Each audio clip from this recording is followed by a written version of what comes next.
The allotment. Shh. Do not dig past the second row. That's what the note said.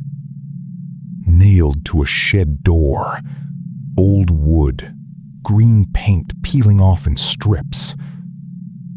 I found it the day after my grandfather's funeral. Still in my black suit. Still smelling like the flowers from the service. I walked into that allotment expecting weeds, rusty tools, maybe an old radio he used to listen to. Instead, I found a note nailed to the door. Not typed, handwritten.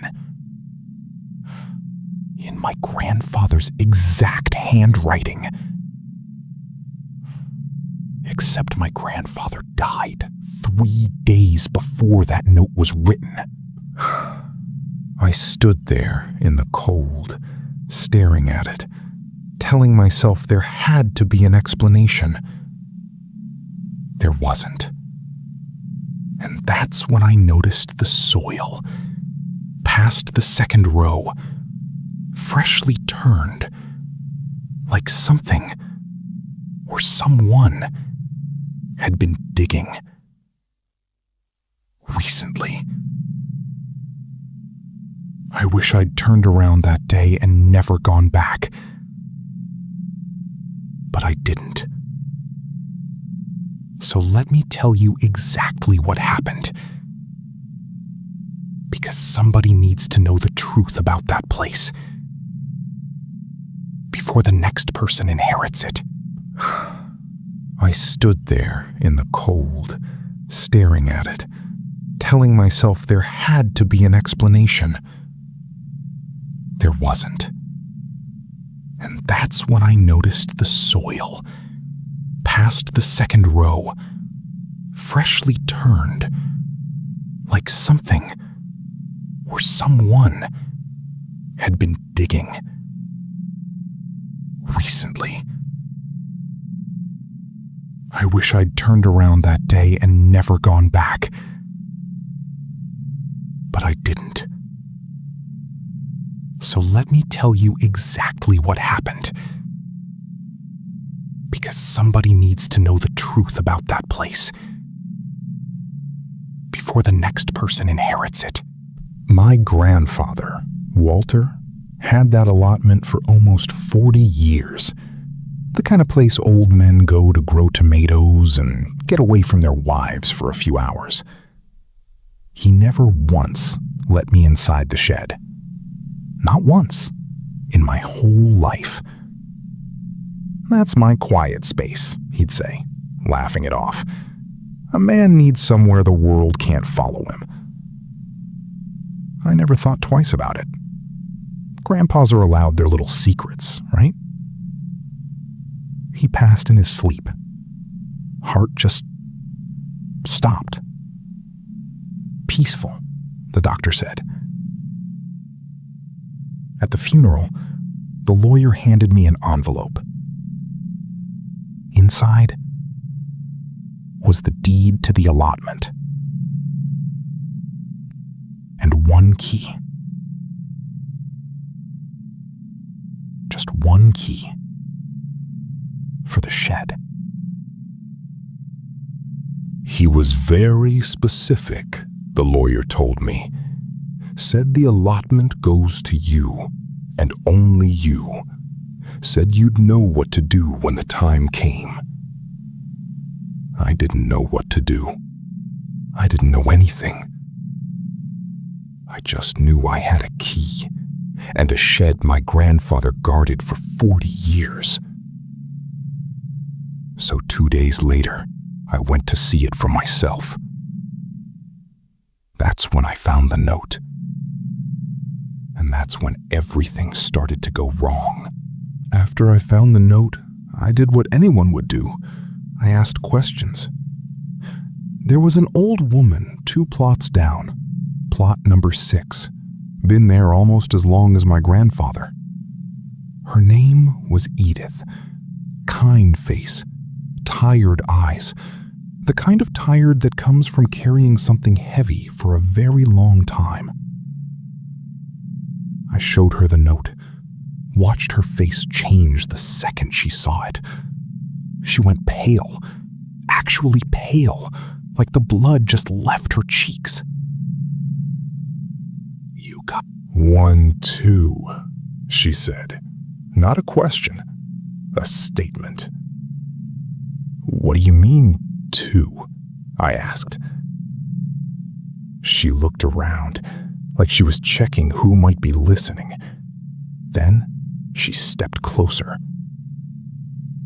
"Every single person who's ever worked this land has gotten a note like that," she said. "My mother got hers in 1974, handwriting of her dead sister. I got mine the week I took over this plot, handwriting of my husband. God rest him." "How is that possible?" I asked, my voice barely working. She just shook her head. "Doesn't matter how, it just knows. It knows whose handwriting you'll trust, and it uses it." "It?" I asked. "What's it?" Edith looked past me, past the rows of vegetables, straight toward the second row of my grandfather's plot. "You don't dig past the second row," she said. "Not ever, not for any reason. That's the only rule that matters here." "Why not?" She didn't answer right away. "Because of what's underneath us," she finally said. "This whole allotment, it isn't just dirt. It's a grave." That night, I went home and I couldn't sleep. So I did what anyone would do. I started digging. Not literally. Online. Old newspaper archives. Local history records. Anything I could find. What I found made my stomach turn. Back during the war, that land wasn't an allotment at all. It was a public bomb shelter, underground, built for the families in that neighborhood. One night, there was a direct hit. The shelter collapsed. Records say 11 people never made it out. Whole families buried under the rubble. And here's the part that made my hands shake. The city never fully excavated the site. Too expensive. Too dangerous, they said. So they just covered it, flattened it, turned it into allotment plots 20 years later. 11 people. Still down there. Under rows of tomatoes and potatoes and cabbage. Never recovered. Never given a proper burial.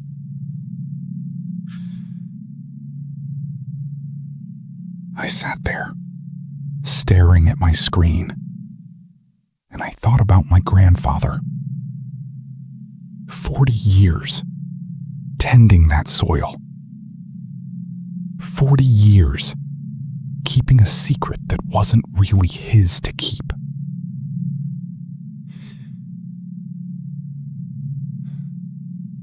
And I thought about that fresh, disturbed dirt, past the second row.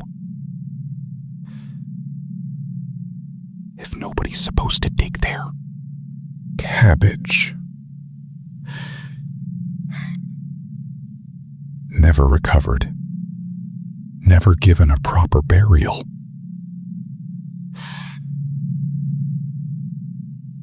I sat there, staring at my screen, and I thought about my grandfather. 40 years, tending that soil. 40 years, keeping a secret that wasn't really his to keep.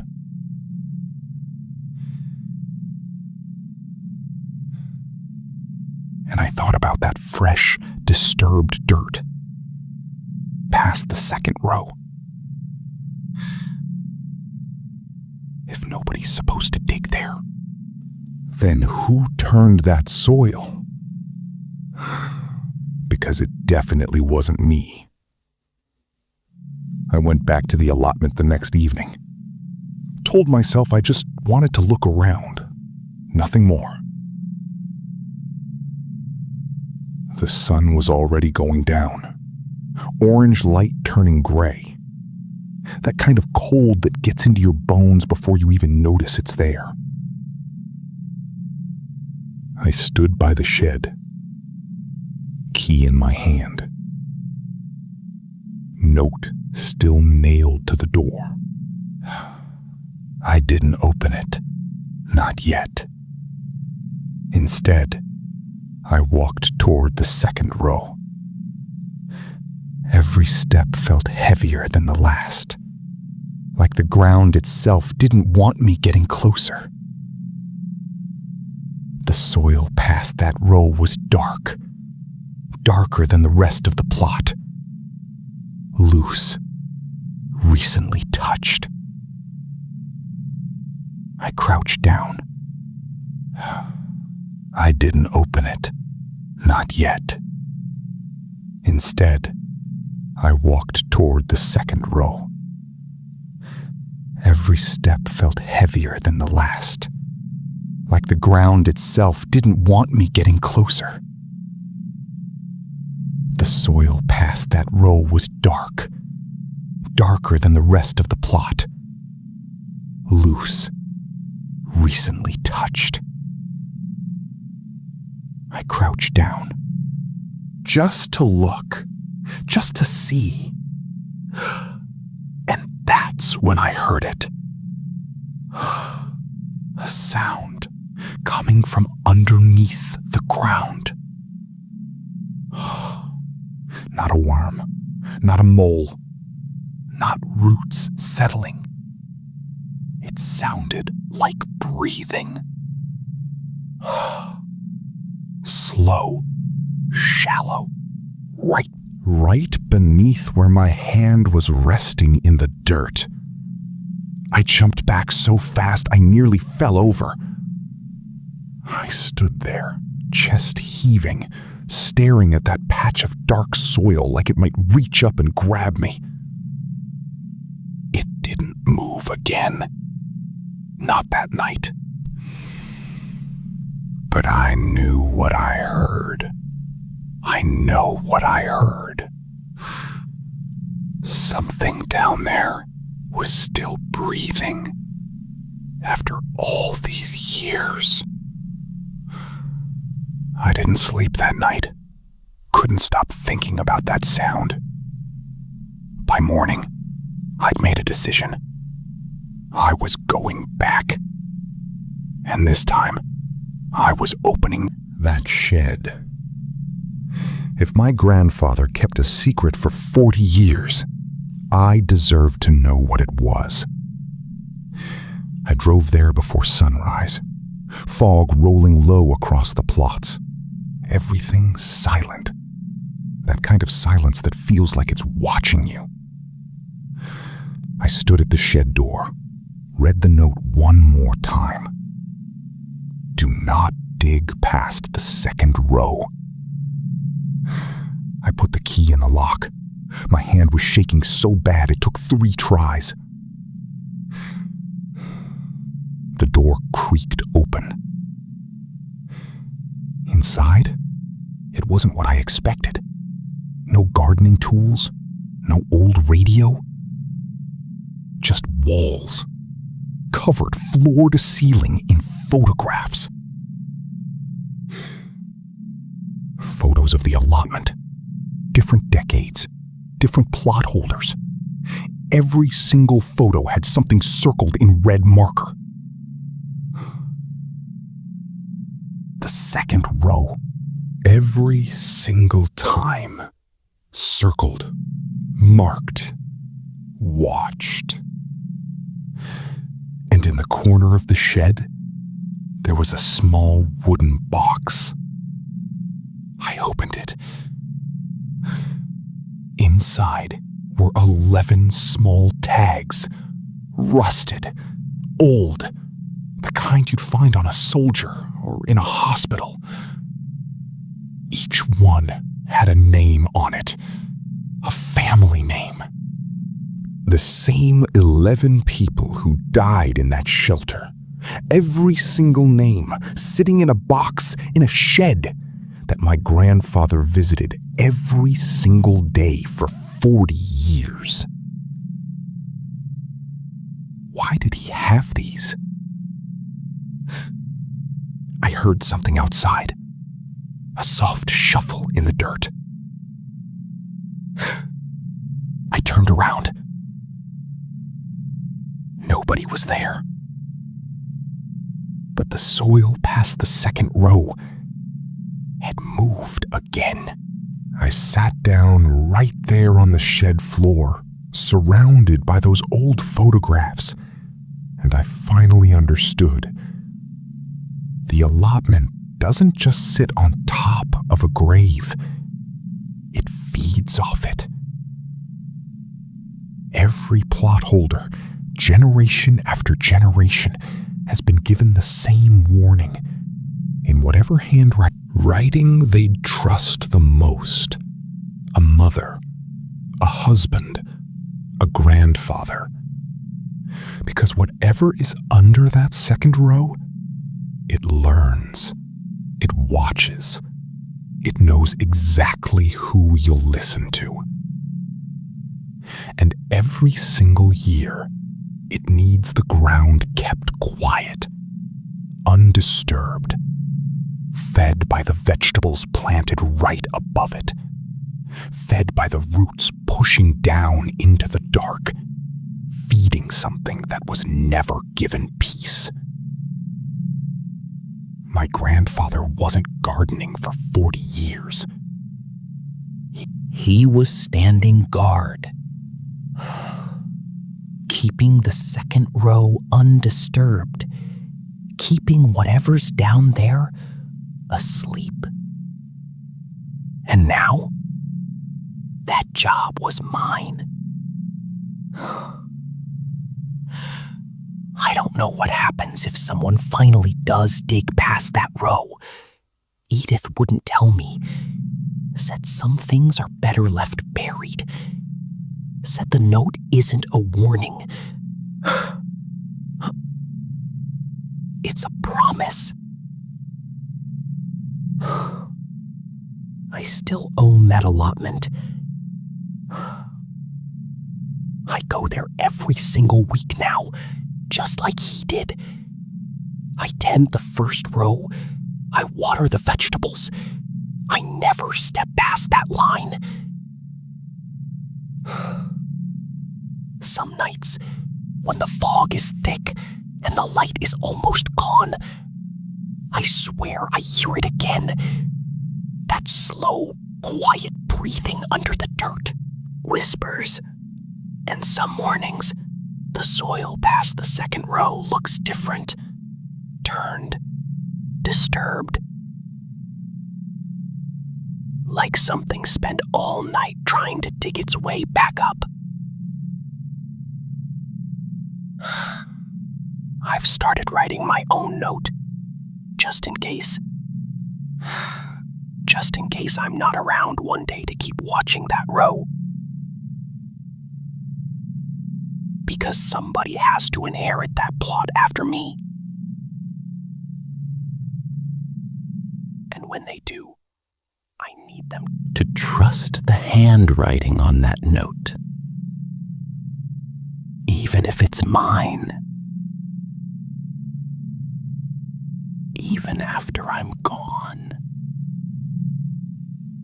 So if you ever see an old allotment, peeling green shed, a note nailed to the door in handwriting you recognize,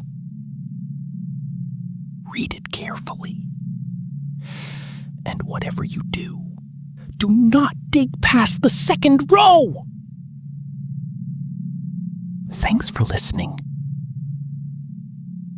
I just hope you never find out why that rule exists.